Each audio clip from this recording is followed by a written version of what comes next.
Hola amigos, mi nombre es Parménides.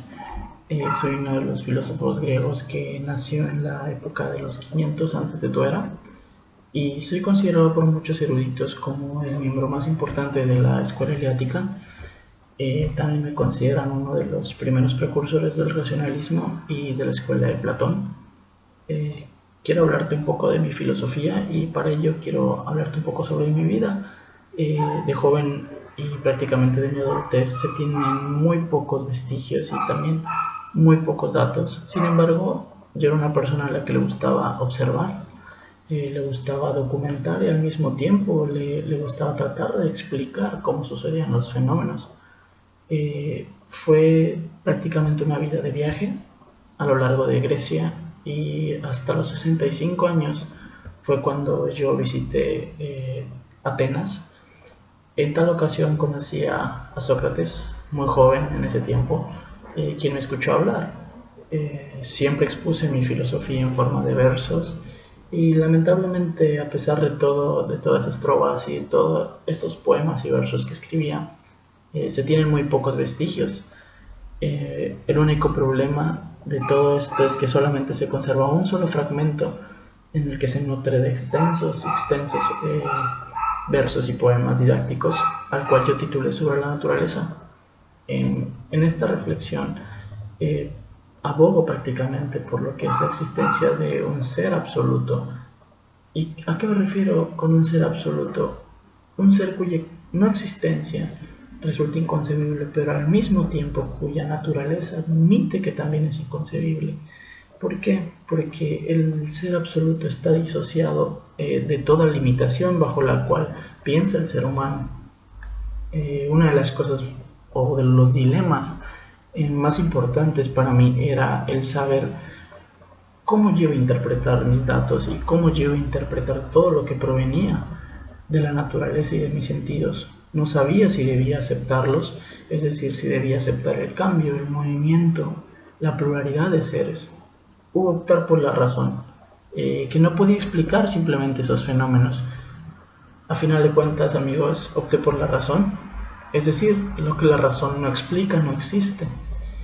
Y es tan sencillo mencionarlo, pero al mismo tiempo es tan complicado entenderlo y comprender. ¿Por qué?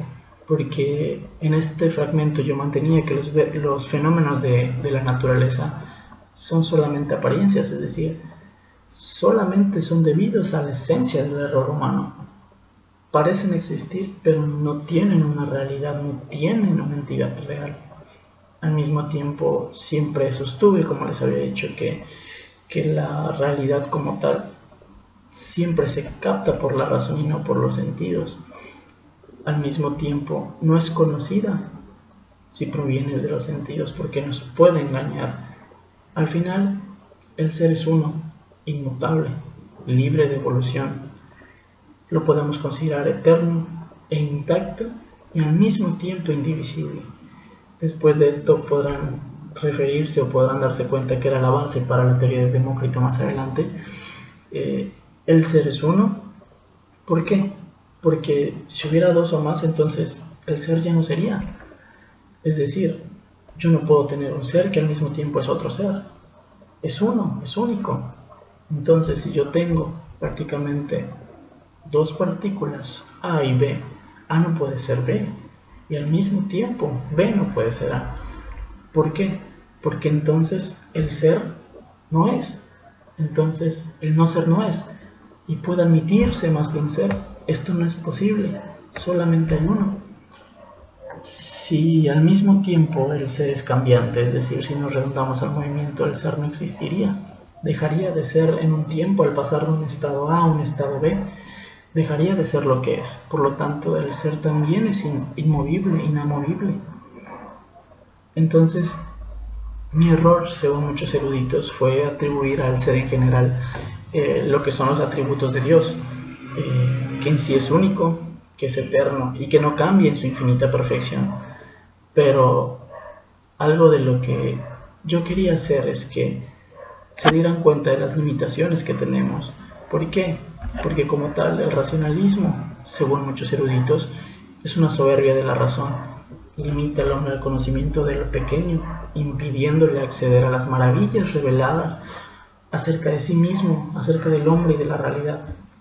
Yo no quería esa perspectiva de la razón como tal, o una muestra de la grandeza de la razón es darse cuenta de las limitaciones, reconocer el abrirse a la luz y al mismo tiempo junto con ella hacer posible conocer el sentido de lo creado, contemplar y admirar como tal la creación.